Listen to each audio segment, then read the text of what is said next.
For those of you who are new to CCI, the Council of Canadian Innovators is a national member-based organization focused on reshaping how governments across Canada think about innovation policy and can support homegrown scale-ups to drive prosperity and economic growth.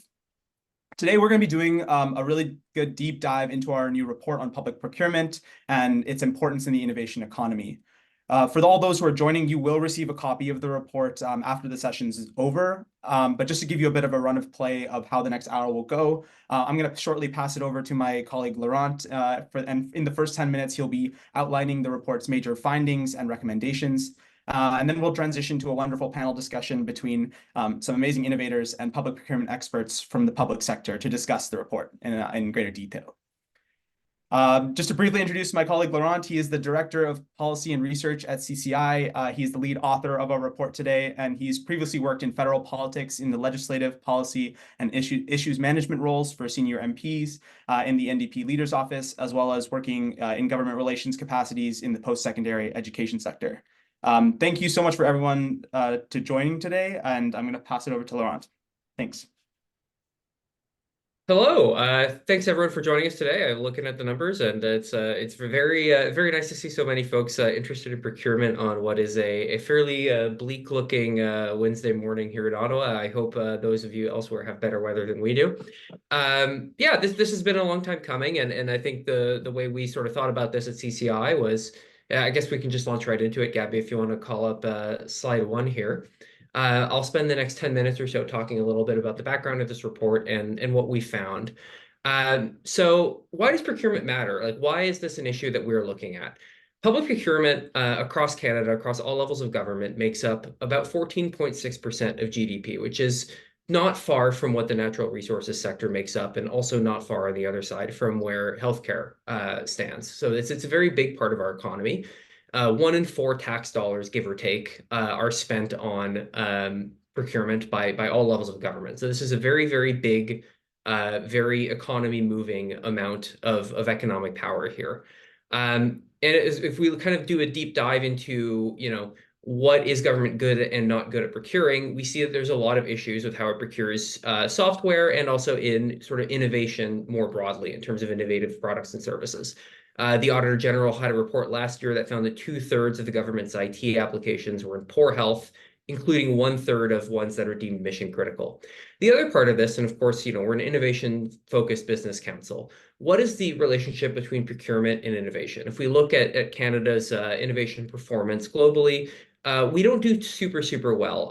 We've been a laggard historically in business R&D, in a lot of innovation outcomes. We produce a lot of great talent, but we don't have as many scaling firms and patent portfolios as we should. So we thought, in a situation where we have public finances that are constrained in ways they haven't been for the better part of a generation right now, and innovation performance, where we've tried a lot of levers over the last couple of years and even over the last couple of generations that are all on the supply side. How do we go beyond tax credits and incentives, and how do we think about how government can use the demand levers at its disposal to drive innovation outcomes? How can we essentially use these, use public problem solving to also produce economic upsides? So that's really the lens through which we viewed this. And Gabby, if we can move to the next slide. Thank you. And we have to ask ourselves 3 questions, right? What's the difference between an idea and a stapler? Because I don't think anybody in this space takes issue with the way governments buy staplers. And why is it important that government buys ideas well? What actually is the importance of this? And then why is government good at buying staplers and bad at buying ideas? So let's dive into those 3 questions. A stapler is a solution to a very solved problem of how do you keep paper together. It's something where the government approach of specifying exactly what it needs and saying, I need this at the lowest cost and great numbers, is actually pretty much the right approach. There just really isn't a better way to buy a stapler than that if you need a lot of them. Unsolved problems, though, where you have maybe a set of outcomes you need, but you're not exactly sure of the best path to get there. Where you get into trouble is where you start trying to apply the stapler approach to that kind of problem. And unfortunately, for us, governments have to deal with lots of unsolved problems. If there were an easy fix or a way to make a lot of money solving a problem, then someone would have done it. And that's why we have government, is to solve the problems that, are not fun or easy to solve. And that's what's valuable about government, what's important about government. So these require different approaches. So, what works for staplers won't work for ideas. Next slide, thank you. So why is it important to buy ideas well? As I mentioned, government is about solving unsolved problems, and we want the public sector to be as empowered as possible to do that. I want them to have the best tools possible in solving problems like Indigenous drinking water on reserves, in solving climate change, tackling housing. These are all really important problems where public buying is a huge part of the solution. So I want them to have the best tools available, as a Canadian, as a taxpayer, as all of the above. It's just critically important, and we all want government to work well. The other part of this is that it validates good ideas and helps firms find new customers. I think, if you talk to a lot of our member companies, and certainly we can hear from our folks here today a little later on this morning, a contract from government to buy your product is worth so much more than any tax incentive or grant. It's actually, it's a sale. And that matters in ways that incentives don't. And as well, it helps them find new markets. And the other side of this, of course, as I mentioned, is it helps us address Canada's innovation challenges on the demand side. It helps firms get over the curve of technical risk, of product risk, to create products and services that are going to be in demand all over the world. So why is government good at buying staplers and bad at buying ideas? Or rather, in what ways is it bad at buying ideas? We talked to a lot of companies for this and did an overview of some of the academic research on this from across the world. And we found very, very consistent themes. Communication challenges and overspecification. So I mentioned outcomes earlier. What happens with staplers is that, a stapler is a solved problem and you know exactly what you need. When you're trying to define in advance exactly what you're going to need to solve an unsolved problem, you've already run into a huge sort of category error that is going to be incredibly hard to resolve. The other part of this is there are very prosaic things where you are, if you want to go back to the department and ask, hey, what about this? Or have you considered this? Or would this be a good way to do this? A lot of that goes into the public record and might inadvertently reveal aspects of business strategy or protected IP, which makes companies a little hesitant to engage. Long timelines is a huge problem, especially for SMEs, where government simply isn't used to working at their pace and speed. And companies are going to be hesitant to tie up resources waiting on the government essentially to get through its own timelines. A lack of in-house expertise, and this is a very broad problem and is most acute in software areas. But the lack of in-house high capacity or high-end talent on the IT side, and that's not to knock what government does. It's simply just sort of a capability that is less mature in the public sector than it is in the private. Makes it hard to be a good customer, which we think is a really critically important part of this. Having knowledge of what the technical risks are and technical barriers to solving problems is a really important part of solving them. Another element of this is commercialization pathways. It's great to be a public buyer, but you do want, at the end of the day, to not be the first and last customer for something. You're a much better customer if you're able to say, hey, this solves our problem, but also this is a pathway to then serve, this market or that market. And governments that are good at thinking through that problem and being good customers in that way are going to be more successful in procuring innovation. And the final and sort of meta problem, sort of underlining all of this, is the idea of risk aversion. Procurement processes across Canada are very much set up to manage risk downwards. And that's fine and good. But the problem is sometimes that the status quo carries risks that are not priced into that. And I think we can point to any number of examples from the last decade or so of where government procurement processes have gone off the rails, despite all the rules being followed. So we think that governments need to rethink a little bit the calculus of how they manage risks, because the status quo has its own risks. And if we sort of price that at zero, we're not seeing the full picture. So just to run through a couple of examples from across the world of how other governments have sort of handled these challenges well. So the US has this program called SBIR, Small Business Innovation Research, where essentially agencies are required to set aside a certain amount of their R&D budgets for SMEs. And they've been doing this since the 1970s. And when I say agencies, it's like the armed forces branches and a couple of others. So it's quite defense focused. But what they do is essentially pre-commercial procurement, where they basically take a promising idea and say, okay, you can explore this further. And then, at the end of the day, we'll see about actually doing a purchase order. And they tend to focus on high risk, high reward sectors like hardware and biotech, where VCs are not as likely to go. So they're actually sort of filling in to go beyond what the market's going to do. And this is a high risk, high reward approach, and backed companies are actually more likely to fail, which is an interesting stat. But the ones that succeed are well, actually, it's not just the ones that succeed. The whole portfolio is 8 times more likely to patent and 3 times more likely to have an exit or IPO. Which is really encouraging. It tells you that taking these risks sort of in the public interest can be really rewarding. Another example we looked at was Finland. Finland is recognized by the OECD as being basically the leader in public procurement of innovation.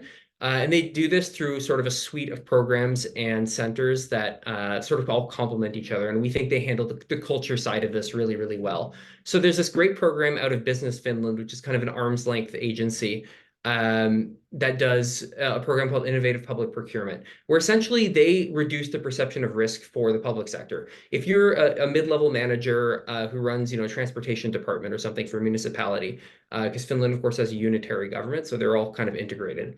You can go to IPP and say, hey, I want to do this. I don't have the budget for it, through my department currently, and I don't really know where to start. Can you help me out?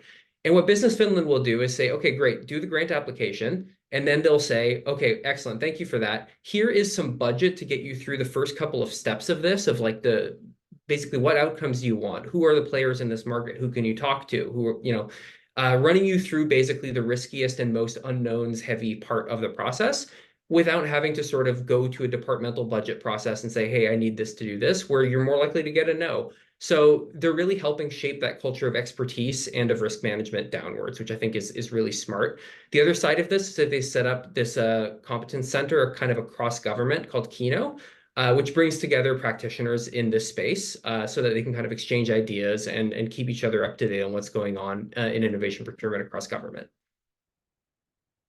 And my last example is a forward commitment procurement, which is something that the UK came up with around the mid to late 2000s, where they saw this in the climate change context as you're not just looking at a valley of death, you're looking at a mountain of risk, where you put a lot of energy into creating a product that you think is great, is going to have great impacts for solving climate change through tech, but you don't know what your market is going to be.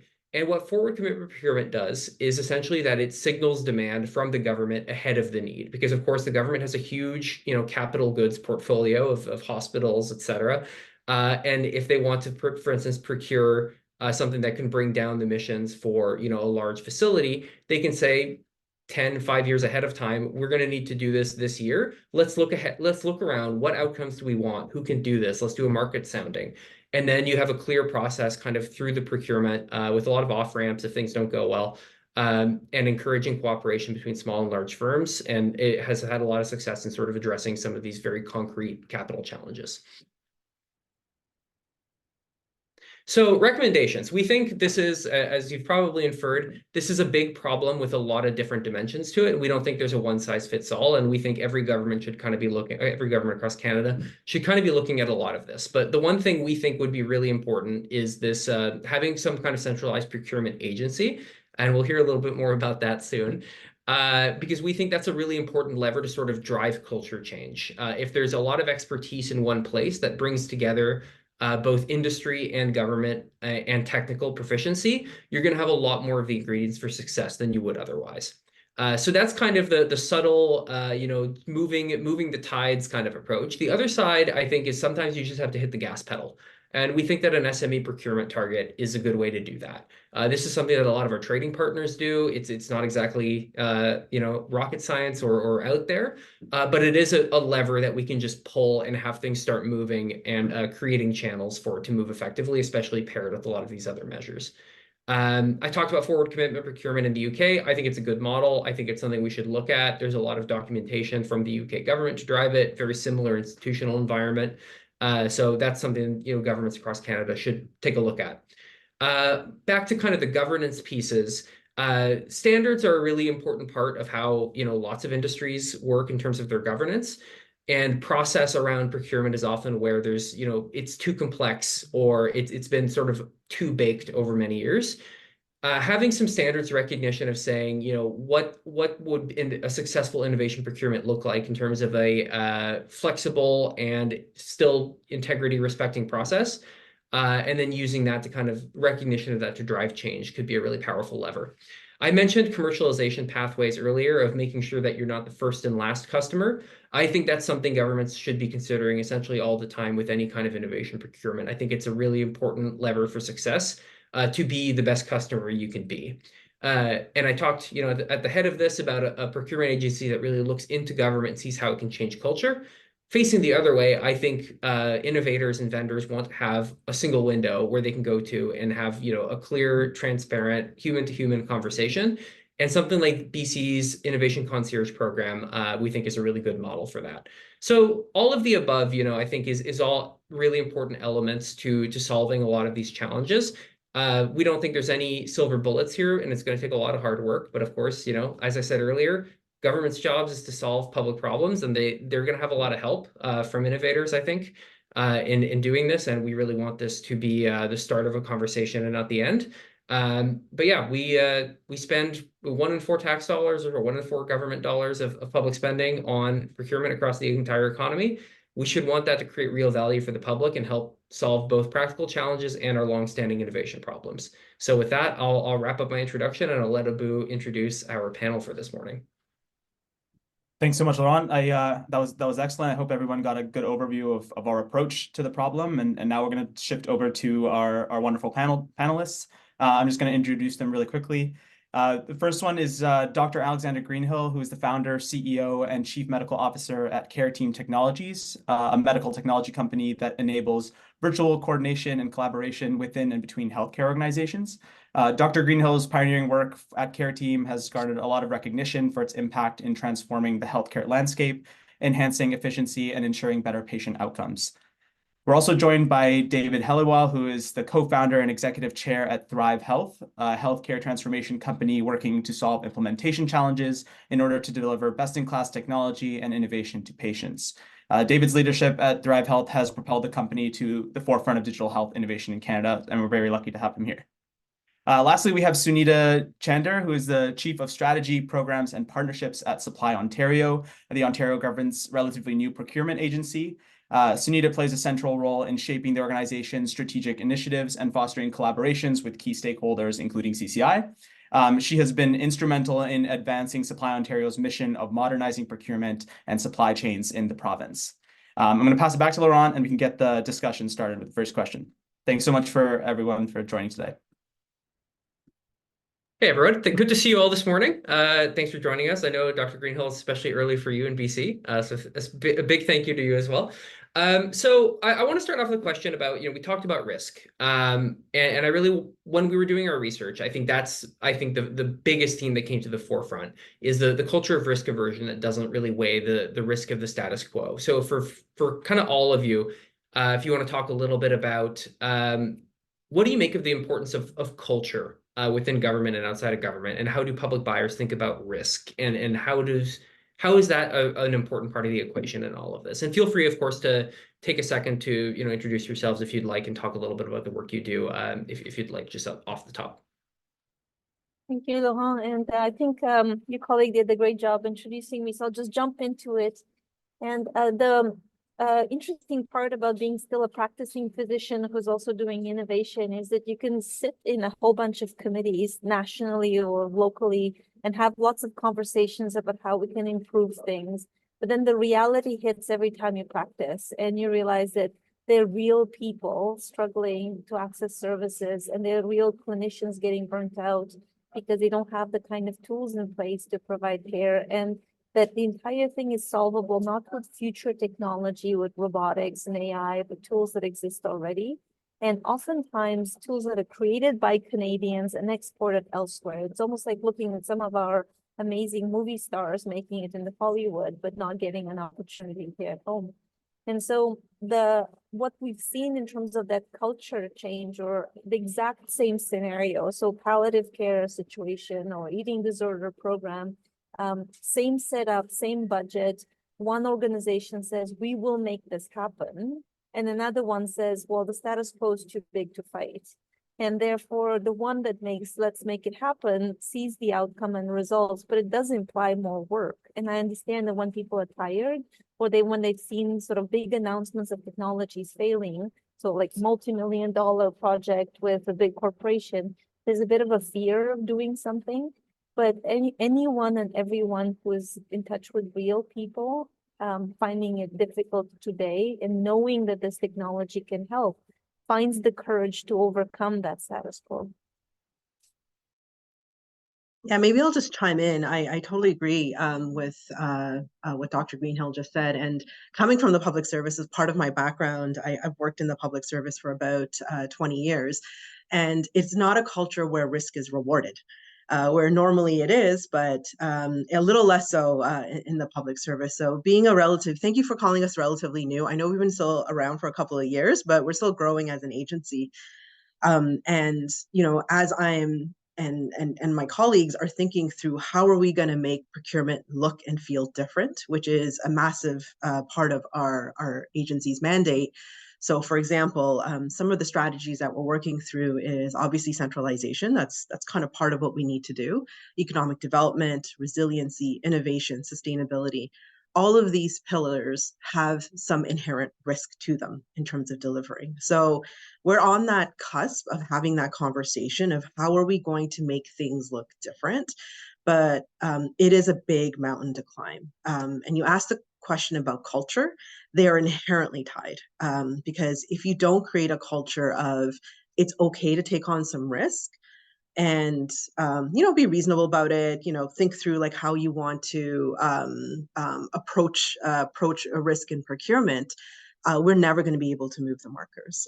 So I see it day in and day out with our procurement team. I see it as I talk to businesses that you know, if we don't do something about risk and taking on more risk in procurement, we're not going to be able to move the markers as fast as we want them to. Right. Yeah. Thanks. So those are great points. And so I guess I've spent 27 of the last 30 years in private sector, from companies with, you know, two employees to 100,000 employees. But I had 3 years in the federal government as the director of policy for a cabinet minister. And one of the portfolios was the Department of Public Works, where I was responsible, you know, from the minister's office for managing all the procurement. And for sure, it's hard. And even from the minister's office, it was the one that drove me nuts, because there was so much, you know, there was a culture of not wanting to do anything, right? And just say no to everybody. And there's, you know, there are reasons for that. But I'll maybe just propose that we look, because when we're talking about risk, there are really 2 types of procurement that I think we deal with at CCI. And one of them is where it's an early stage experimental thing. And this is where, you know, Innovative Solutions Canada is a great vehicle for helping these new things to work through the process, as an example. But a lot of I'd say most CCI members that are more at the scale up stage, actually they're existing companies with existing products that can take on the global titans with usually better products. And I think that's, you know, the fact that these companies are often getting steamrolled by procurement people who think it's the, you know, it's the you never get fired for choosing IBM sort of mentality, that end up going down this path. And, you know, there's a CCI member, Jane, out of Vancouver, where I'm from, although I'm in rainy Toronto today. Is, you know, Jane was organically adopted for vaccine tracking in the early days of the COVID vaccine, and tens of thousands of healthcare providers were using it. They were just naturally becoming the thing, and they were displaced, you know, forcibly by people in the Ministry of Health in BC for at least 10 times more money to go to Salesforce to build something from scratch that was kind of a shadow of what was already there from a local company. So I think it's worth, and I love telling that story. I hope Jane, you know, I hope Ali doesn't mind from Jane that I tell it on her behalf, because, you know, it's not my own sour grapes, so I can, you know, really get it out there in good conscience.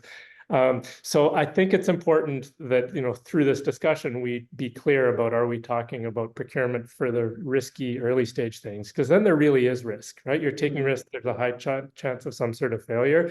But when you're talking about the existing CCI type companies with real products, there's actually a dramatic reduction in risk, right? Because it's almost always going to work better than the bigger foreign companies. And that gets lost, right? When those all get jumbled together. Yeah, like that nuanced conversation is completely lost in the procurement process, right? Because you have individuals on the ground that are trying to complete their template. They need to complete their template to go do that procurement method. And I think what we want to introduce is even in our contract structure, I don't know how many times limited liability has come up, or IP has come up.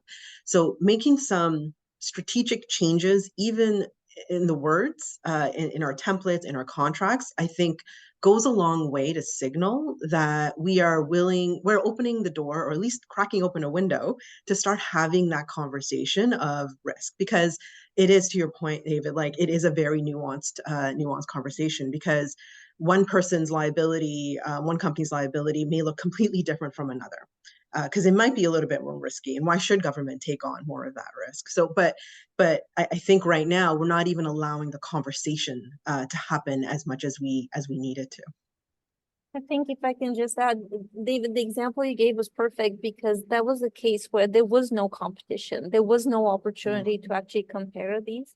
And yet the second scenario that I see is a lot of times the competition is rigged in a way that basically says you have to be in business for 5 years. And you're like, well, a lot of the innovation, it doesn't take 5 years for us to be up and running. So you're automatically disqualified on some sort of a tiny technicality that really doesn't matter. Ask us about scale and impact and the number of installs, but don't put in requirements that automatically bias an incumbent or an American base, not to take over like a foreign base, but give us a chance to compete. And I think you'll be surprised, because we win contracts elsewhere. There was a CCI member who came in first from the municipal transportation in California. Like they won a contract in California and they were not given chances to compete in Canada. I'll pick up that point, Dr. Greenhill, because I think it's a really important one. It's something we heard a lot when we were talking to companies, is that they have no problem selling abroad. And in fact, the biggest area where they have issues is selling to, our own governments here in Canada. So for both of you, and as well for Sunita, you'll get the flip side of this question is, what's something in procurement that you've seen other countries do well, and what works about it? And yeah, I guess from both the private and public sector sides. I think the interesting experiments in learning is you had UK, Finland, and the US as your example. So it's really not sort of, the emphasis is not about how private focused are you or whatnot, but it's sort of this urgency of meeting real problems. And one of the things I really liked about the UK and the NICE Institute and a lot of the systems that they build is they understand that innovation is an ecosystem and you need to have tools at every step. And so you have incubators, accelerators, scale-ups, validators of the technology to make sure that it actually works, demonstration projects, but also like funding and support at every step. And so whenever we engage in the UK, in the healthcare system, it's a different conversation, because they fundamentally understand that co-design is a key step. You don't go from an idea in a lab to, okay, it's everywhere. You need to spend some time in the real world environment to better understand what needs to change in order for it to really work. And I find that UK is ahead of us in that regard. Yeah, well, yeah, I was also going to talk about the UK, not to say, and there's a note in the chat too about, hey, be careful not to, make the UK sound like it's perfect, because obviously it's not. But I will talk about one element that I found was very helpful as an innovator, was they had almost a concierge service of help to connect with the appropriate government offices. And there is now one, a bunch of CCI companies are a part of it. That was at the National Accelerator program. I forget the exact name, where there are 8 high growth companies, I think, that are being given real concierge services to bring all the pieces together. That type of thing for, you can't do it for everybody, but if they meet certain criteria of having a good product to solve important problems, having people there. And it does come down to people who have understanding of the system and enough power to actually make some things happen. Have them accompany the leading innovators through the process. But you've got to be selective on that, right? You can't do that for everybody. And that's where locally IRAP in Canada, I think, could play a really big role in that. And I'd love to see that recommendation in the report. I want to double click on the IRAP. I find our advisors at the IRAP are smart, strategic. They help us provide advice and also send some love to a Canadian-made process that I think should be everywhere called CABI. Is the Center for Aging and Brain Health Innovation, and Baycrest have received money from the provincial government to essentially create that system of here are hospitals who have a problem, here are innovators who need a solution. And we've participated through that program, and it was a game changer. That should become a copy paste across every industry and jurisdiction across Canada, in my opinion. So maybe just from an agency perspective, we've had a few conversations with other provinces. UK obviously very popular to talk about, and I would say I don't think anyone's figured this out perfectly or fully. I find that there's definitely elements of kind of how Quebec has done some of its work. Alberta's kind of on a little bit of a seesaw in terms of where they want to end up on procurement. I've heard lots about BC and the concierge program, and I've talked to the CCI team about that as well. But maybe the one thing I can pick on that we're a little bit behind on as a province, and some other jurisdictions have done a good job of advancing this, is just the digital landscape. I'm finding those jurisdictions that are a little bit more ahead on the procurement landscape have their digital space figured out a little bit more than we do. So what I mean by that is just having access to the procurement information across Ontario. So we have around 6,000 different kinds of entities within the province, all accessing procurement in different ways. Some don't know how to even access basic information. Ontario buys about $30 billion worth of goods. So how do you access those $30 billion? And I think one of the things we'd love to tackle as an agency is as a minimum, centralizing that information, centralizing that RFP information, centralizing procurement opportunities. So at a minimum, people know what's happening within the province and take advantage of some of those opportunities. Sunita, that is exactly what is needed, because as a small business, like we can't delegate a full-time person to just monitor opportunities. And sometimes they close so quickly because people are in a rush, and we want the timelines to be tight. But that central place to look is a definite win. Thanks. That's a lot to chew on, and I appreciate that. I think this is as David said, like there's not a silver bullet here, but there are just a lot of different practices I think we can just start to build on. So, and I think a question, I guess, mostly for our innovators here, and Sunita, I'll come back to you on this one, though. Of course, feel free to chime in. What's different about procurement versus like a tax incentive or a grant for you in terms of public policy and helping your company develop? Well, the grants we get in Canada are fantastic to help us build out the idea. To me, procurement is about the fulfillment of that promise that we have made. We have received taxpayer dollars to develop something that is needed and that is innovative. And now we'd like to bring it into the real world to help people around us. And so procurement is all about that. And new mechanisms like the superclusters were a great, interesting experiment where we as a small company were pulled into contracts that otherwise we wouldn't get. Can Health is another experiment that's worth doing, but those are sort of like, they're not a huge part of that $30 billion budget that you just mentioned. And we'd love to see that shift so that we can get faster to not providing sort of competing for the stapler, but like give us problems and come up with innovative ways of solving them that are more open-ended. I see a lot of things in healthcare asking for very specific, we just need an intake process, or we just need a referral tool. And based on what people told us, they said that we needed an omni tool. So we don't fit into that very narrow little box of the procurement that is being asked for. And in the defense of the people writing those procurement grants, where is the mechanism for us to have a conversation so that they can become more aware that instead of asking for faster horse, they could be asking for a helicopter or all kinds of modern tools, and that dual education needs to happen. David and I have both worked in government, and we understand that perspective, but a lot of innovators don't even understand the difficulties people on the government side have to jump through to get a new idea approved for procurement. And I guess, yeah, so I've sort of got two things. Yeah, one is, the difference between the grants and procurement, and which is pretty short. And then the other is just around trust in general. So, I mean, the first one, basically say that a growth stage company is valued at 5 times revenues, then just using that as a model, then $1 of revenue is worth 5 times more than $1 of grant, right? So just and if that were somehow worked in more so that, like if we could reallocate shred that's going to big multinationals into revenues that could go to, Canadian innovators, for example, the leverage from that would be extraordinary. So that's one thing.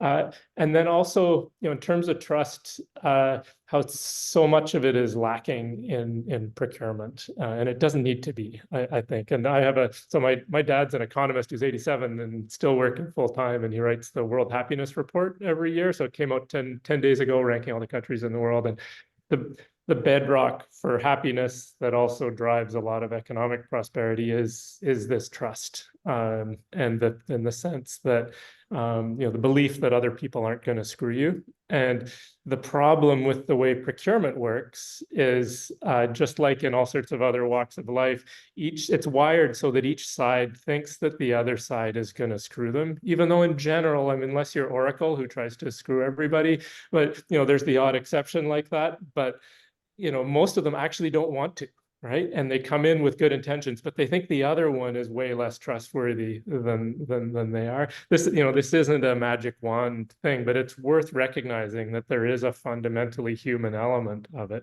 And the cost of this lack of trust, and you talk about zero trust environments and all that sort of stuff, which I think is toxic and expensive. And so I hope it's not too Pollyannish, but I mean, really, if we get to a higher trust situation where, yes, there is going to be the occasional scammer, but way less than we think, and we have a much more efficient organization, that's going to be an important piece of it. But that's another topic on its own. I'm taking lots of notes. If I can throw in a practical one, is the number of times we've been asked to deliver 12 copies of something in sort of a double-spaced font with, a memory key to a specific address by hand, which is like, we have to start modernizing a lot of the ways we respond to procurement. And, old websites that don't save properly and you can't extract a copy. And so if there was a way of creating a federal entity that just simplifies and procures proper software for us to do the procurement, I think you would save everybody in government and on the innovator side a lot of time and effort. Maybe my only 2 cents on this, because I've worked in the public space where I delivered both grants and tax incentives, and I think they're just all very different levers. I think it depends on kind of what state your company is at, your product, your service. But I think I agree with that idea that procurement is business. It's meant to make you a sustainable business, and it also gives you it gives you a bit of a name, right? So once you have a government contract, it's like, oh, you've done that before, and it allows for more business to happen. Tax and grant incentives usually are kind of a one-time fix this problem, but it's not going to give you that business that you actually need to thrive. So I think, from our perspective, I'm sure you read the recent budget, and there's that, that blurb about health innovation pathways and, Ministry of Health working with Supply Ontario, but we're also working with the Ministry of Jobs and Education, Economics and Jobs, because all 3 of us need to be locked in a room to kind of sort out who's getting a grant, who's getting a procurement contract, is this new, is this old, because there's not enough of that talking with one another, because there are a lot of silos. And I'm finding it's interesting because our agency is solving lots of things that maybe is not directly related to procurement, but there's a business problem or a government problem that they want us involved in. So we're being kind of captured as a bit of a hub. And I think that's really exciting. I think anything that we can support when it comes to business problems and allowing procurement to be a tool that allows to solve for that business problem, I think we're all in for that. I may have bled into the next question though, Laurent. Sorry. No problem. And that's yeah, I will actually draw on a question we got in through the chat here, and I'll thank Andre Cote from the dais for this one. Is when he worked on procurement policy in the Ontario government, trade agreements were constantly, ! Invoked as the reason we couldn't reform or target procurement to domestic or SMEs, etc. How do folks feel about that? Are there any hot takes, Sunita, on your side or on David or Alexandra's side on that piece? I think we're talking the same lawyers because I hear the same thing too. There is the irony around this is so MEGCAT, the ministry I was just talking about in Ontario, they do the trade agreements, but they also do BOBI, which is the Building Up Ontario Business Initiative. So it's just fascinating to watch both of those policies bloom and work with one another. There is those are two very separate things that are trying to get accomplished within that ministry. So there's a lot of tension, there's a lot of debates, there's a lot of coming back to that risk question, what risk does government want to take on? So deploying BOBI, it's not that it's full of risk, but we know we're kind of near that line of trade and we're willing to take it. We're saying this is worth pushing because we think there's a lot of small to medium-sized businesses that need to get more into procurement and need more access to government to procurement. So it's kind of made the lawyers on the trade side a little red in the face, but I think that balance, we found that balance with BOBI as an example, and I think we continue to need to do that on other fronts as well. So other economic development opportunities or sustainability, how do we implement all of that with, while respecting the trade agreements, but also pushing some other government and policy objectives. So not so much of a hot take, but I know the tension. One of the recommendations from this report, I mean, David and I are here to speak on behalf of so many people who contributed effort to this product policy document looking like it is, because it's been almost like a standing item on any panel I've seen or been part of, which is procurement is broken, please fix it, sort of a collective plea. And so going back to that question is, somebody has the numbers on these things, but I don't know who that is, and I don't know what those targets are. And so having clarity on that is one of the asks from the CCI report is let's put together some agreed upon targets and make sure we're meeting them. Because right now, I'm not sure that the person in my hospital who's making a decision about what to procure understands what and how their decision is going to impact the overall trade agreement for the province or the federation. And so in the absence of that clarity, people make all kinds of assumptions. And in my field of medicine, assumptions kill. So let's not assume anything. Let's measure, verify, and agree on targets and go meet them. Yeah, I guess just for me, it's funny, that quote about trade agreements, that was the number one thing that made my blood boil when I would talk to the ADM responsible for all procurement of public works and government services 20 years ago. It was like just this, it was just this reflex to everything. It sort of I used to live in France, and whenever you talk to your banker to say, mais peut-être je pourrais, non. And then, mais non. And it's just, oh, I haven't even told you yet. It's no.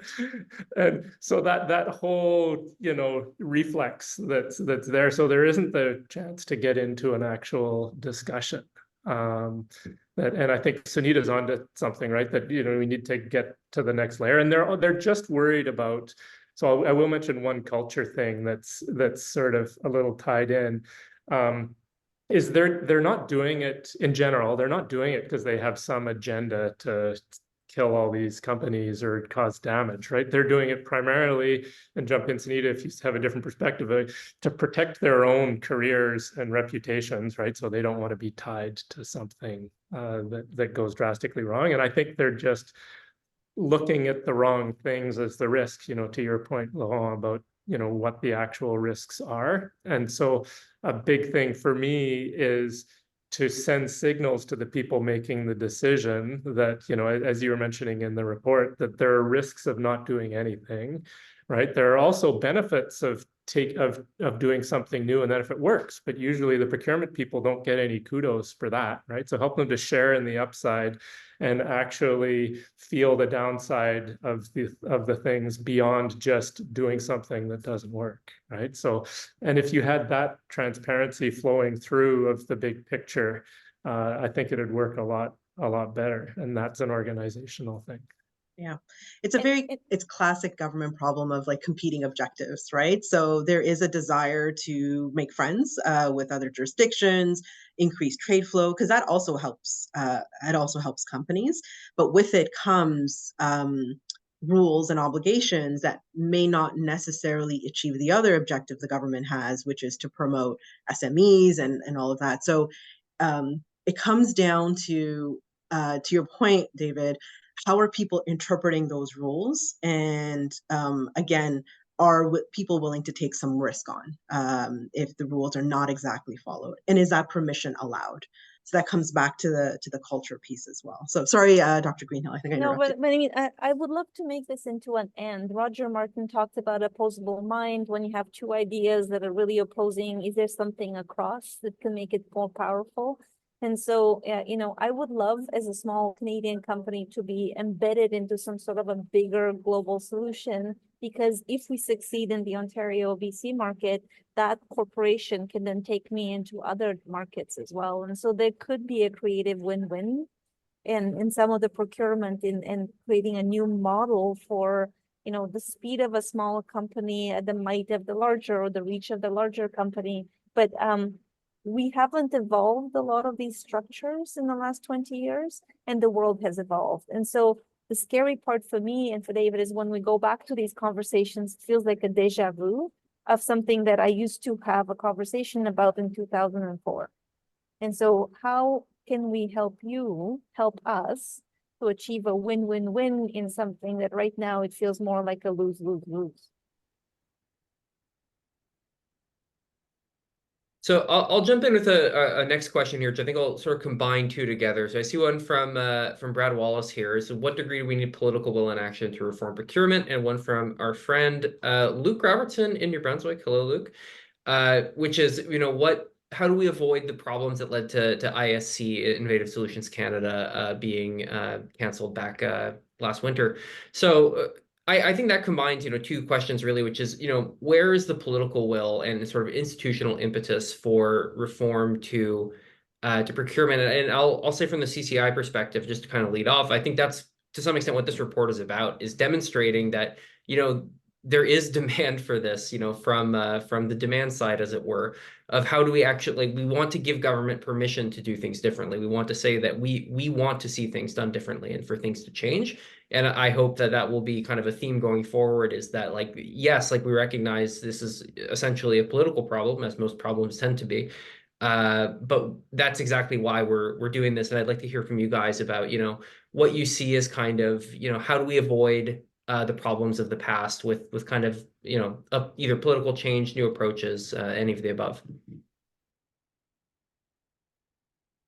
So maybe my 2 cents on that is just keep talking to us. I think, as I'm reading through this report, it really captures in a really concise way, some of what are the key issues are and some of the recommendations to solve for that. So the more we hear from you, the more the government hears from you, I should say, also, I think goes a really long way. And I think giving concrete examples really helps. So I'll give you an example. Last year, Mr. Mulroney held a roundtable with some of the health innovators and health companies, and we were talking about value-based procurement. And she's, a minister of Treasury Board, and her point was, well, price matters. as a government, we are looking to ensure that we're getting the best price for taxpayers. So the debate around that was, yes, but here's everything that you're leaving on the table. And she's like, point made, then prove it. So I think that healthy debate of, companies kind of stepping up and saying, we can prove to you that our product is not only about low cost, but it has all of these other benefits as well. Patients, whatever healthcare, was specifically what we were talking about. So I think the more you engage and the more we have those examples and the readiness of bringing more to the table, I think goes a really long way to strengthen those conversations. But that's just my 2 cents on that one.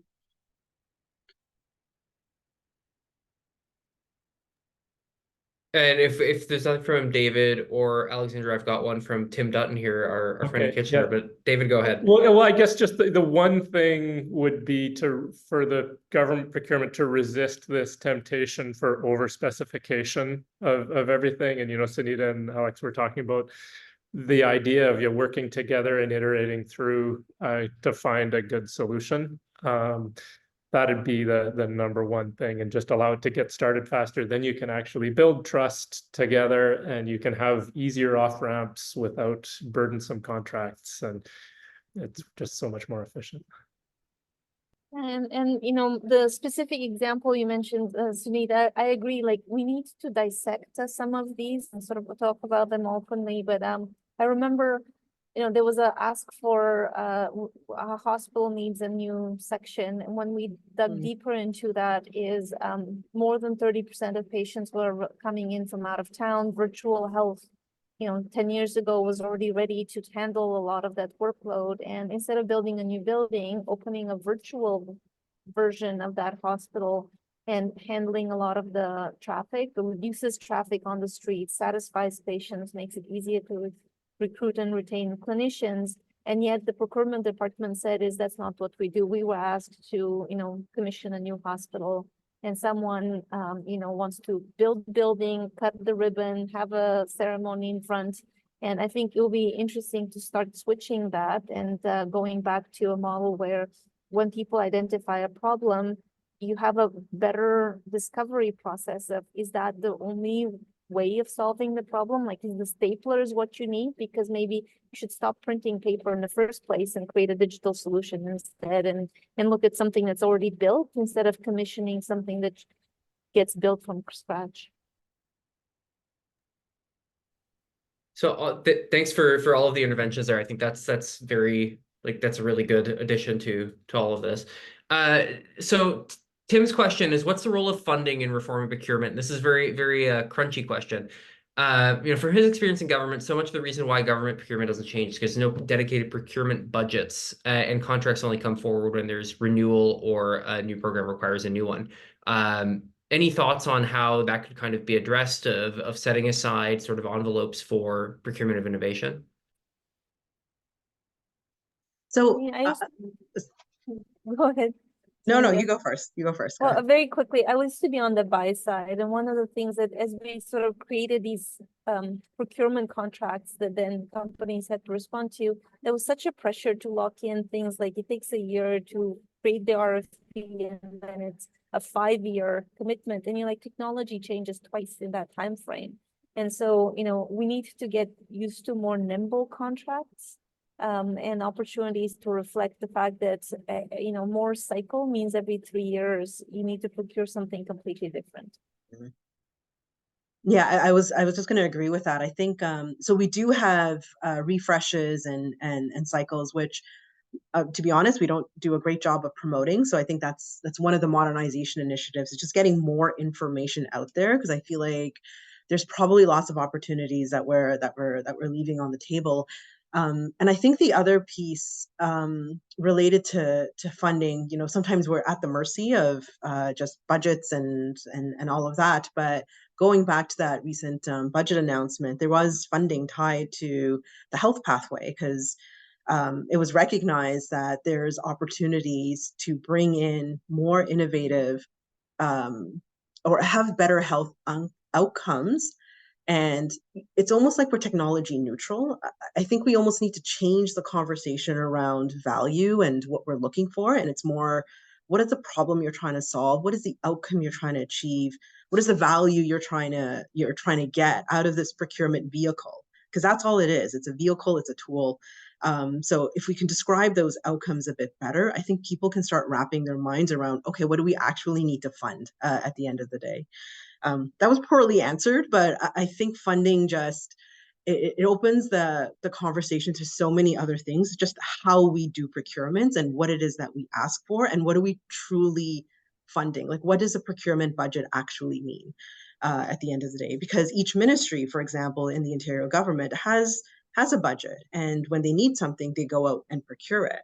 But that need comes from a problem that they're trying to solve. So I think we just need to rethink how we ask for things and how we describe the problems that we're trying to solve within the government. Well, and Totally there are doesn't budgets- answer the question. there are budgets out there. It's just how they're spent, and so we can spend billions dollars of like an EMR refresh that I'm not sure we needed in the first place. But the innovation piece, the piece that pushes forwards, we've known forever that home care is where the future of healthcare is going to go, and yet we reinvest in acute care, hospital-based care, because that's where we've traditionally invested.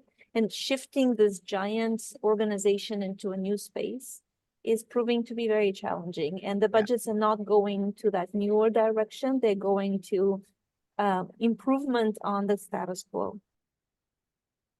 Exactly. So that's a perfect segue to what will be kind of our final little question here, and it's really kind of an opportunity for all of you to talk a little bit about what, just any final comments. But I see a question from Bianca here about, we're entering a period where governments are focused on tightening the purse because of COVID era spending, and would that add barriers to procurement? And I'll use my moderator privilege to say, that's exactly why we think this is the time for this conversation, because I think this is going to be a time when we want more value rather than just lowest price, because we're going to have to do more with less or the same resources over the coming years, and it really address those prosperity challenges, as well as the problems that frontline services like healthcare are facing. So I think that's exactly why we want to have this conversation, is because I think the question should go the other way around to some extent. So to each of you, I'll say Dr. Greenhill, then David, then Sunita. Just any last words on that, or just on the topic in general before we sign off for the day?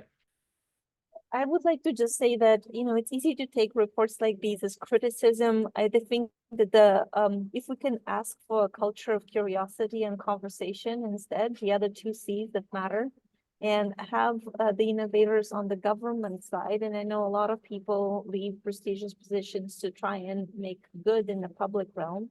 Have them come up to this as a spirit of conversation and the art of the possible, and what can we create together that will benefit everyone. And I know, David, you and I may be Pollyannish, but I think that there's enough people out there who have that idealism in mind, and should look at this report carefully, because it's the combined voice of 150 of the leading companies across the country saying we want to contribute to make things better. Yeah, I mean, I just say this is doable, right? This is not like fixing climate change kind of thing. This is a pretty achievable thing. And climate change is also doable, but this is way more doable than fixing climate change. And so let's just get out of our own way and make some stuff happen. And it sounds like, if we have more people like Sunita who are pushing to make it go.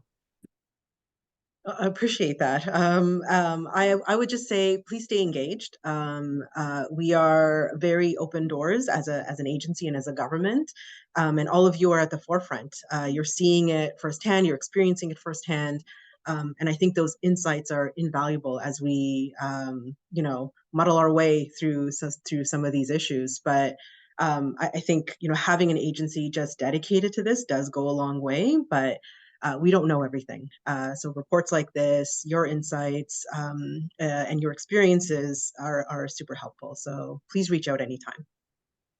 So a big thank you to all of our panelists here today. A really, really interesting conversation, and I tremendously appreciate your participation. And thank you as well to all of our audience and guests here today. I think that was a lot of fun. And I hope this is just the beginning of the conversation around how we do procurement in Canada and procure innovation in particular. So on behalf of our panelists and on behalf of CCI, thank you so much for joining. And that, I think, concludes our event for today. Thank you so much. Thank you so much. Thanks, everyone. Bye, everyone. Bye.